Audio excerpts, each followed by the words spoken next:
Happy life में आपका स्वागत है। आज का टॉपिक है अटलांटिक्स डूबने के बाद क्या हुआ। जय जगन्नाथ। इस टॉपिक के सूत्र हैं डोलोरस कैनन। जब अटलांटिक्स को डुबाया गया तो बड़े दुख के साथ अलौकिक जीवन यानी कि एक्स्ट्रा टेरेस्ट्रियल लाइफ ने कुछ अटलांटिक्स के चुनिंदा लोगों को वहां से निकलने का मौका दिया और कुछ को जहाज़ों के द्वारा अन्य स्थानों में भेजा गया।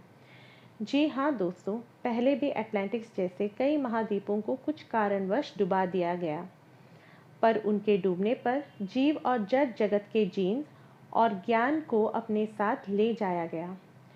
विष्णु पुराण में यह वर्णन है कि विष्णु जी ने मत्स्य अवतार लेकर वेदों, मानव जाति और कई जीव और जड़ जगत को लुप्त होने से बचाने के लिए मनु और सतरूपा को जहाज प्रदान कर दूसरे जगह पहुंचाया। उस वक्त भी अटलांटिस की तरह ही लोग रक्तपात, घृणा, लूट आदि में लिप्त थे और सामाजिक मूल्य दिन व दिन घटता ही जा रहा था। ठीक ऐसा ही वर्णन हमें बाइबल में भी मिलता है, जहां नूहा, उसके परिवार और कई प्रजातियों को ईश्वर ने बचाकर जहाज के माध्यम से दूसरे जगह पहुंचाया। ऐसी ही कथा कई धर्मों में उल्लेख है। तो क्या ये सब झूठ है? नहीं दोस्तों, इनमें सच्चाई छुपी है जो हम समझ नहीं पाए। अटलांटिक से निकलते वक्त कई सारे लोगों ने क्रिस्टल तकनीकी और अपनी संस्कृति और सभ्यता का ज्ञान लेकर समंदर के रास्ते जहाज़ों में निकल पड़े।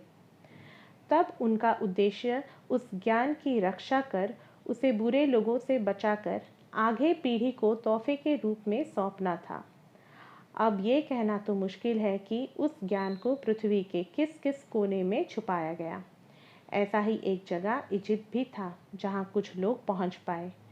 इजिप्ट पहुँचकर वे इजिप्ट के निवासियों के साथ मिलजुल कर रहने लगे और कुछ गुमनाम होकर पहाड़ों और जंगलों के इलाकों में रहने लगे।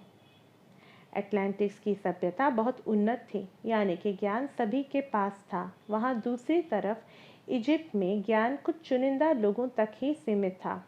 वक्त के बीतने के साथ जब अटलांटिस के लोगों ने अपना ज्ञान चुनिंदा इजिप्ट के लोगों को देना चाहा, तब तक इजिप्ट के समाज में सत्ता का दुरुपयोग शुरू हो गया था।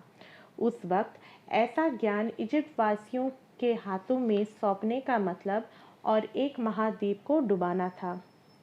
कोई भी तोहफा इंसान के चेतना के विकास से पहले मिलना मतलब विनाश को न्योता देना है।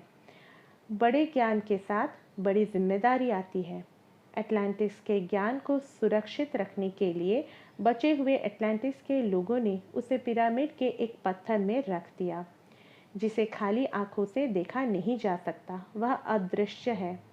ब्रह्मांड चलाने वाले उस बुद्धि को देखिए। उस बहुमूल्य ज्ञान को सही वक्त पर हम मनुष्य के सामने लाने के लिए उस शक्ति ने कई इंसानों के ऊर्जा क्षेत्र यानी कि ऑरा में कुछ चिन्ह दे दिए, जो उस ज्ञान के ताले को खोलने के लिए ज़रूरी है। उस ताले को खोलने के लिए व्यक्ति की मानसिक ऊर्जा के साथ उसका ज्ञान, कुछ चिन्ह और अच्छी नियत के साथ यह ज़रूरी है कि वह सही समय पर सही मनोस्थिति के साथ सही जगह पहुंच जाए। तब जाकर ही हमें वह बहुमूल्य ज्ञान मिलेगा। पर उस ज्ञान को सामने आने के लिए हम मनुष्य और हमारे समाज को बहुत हद तक बदलना होगा। ऐसा समाज निर्माण करना होगा जहां सत्ता, लालच और डर की कोई जगह न हो और हर इंसान प्यार के बंधन में बंधा रहे। धन्यवाद। अगर आपको हमारी प्रस्तुति अच्छी लगे तो लाइक, शेयर और सब्सक्राइब करना ना भूलें।